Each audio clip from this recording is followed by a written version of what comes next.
doing Gollum for the first time versus having to work with Andy, who was just covered in a black suit and all those white buttons? And what was it like actually seeing Gollum on the screen, the finished product, versus working raw behind the camera? Yeah, I mean, it was pre-motion capture, so we didn't have any at the time on-set motion capture. But Andy was driving, I mean, this is your story to tell, but from my experience, Andy was a cast member on set and with us physically doing those scenes.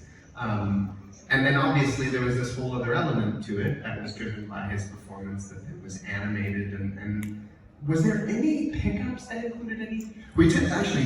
We did on-set capture once. During that kind of, and it was right towards the end of the Return of the King pickups, where Sam, where Gollum appears and then throws a rock at Sam's head, and then there's a fight. You know, just Sam slashes Gollum with a sword. That was the first time, pretty much, that there was ever on-set motion capture, which was. You know, it was an experiment, and I remember at the time it was like the production side were kind of like, oh, I hope this motion capture thing's not going to hold us up, you know?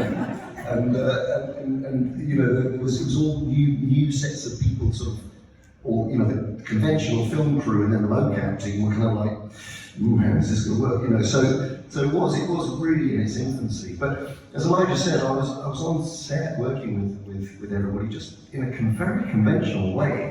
We were just acting together. We would always then do a pass where I would step out so that there was a plate that was clean, so that then they could put the CG version of Gollum in, and then I would have to go back and replay some of those scenes by myself, especially when it was just Gollum.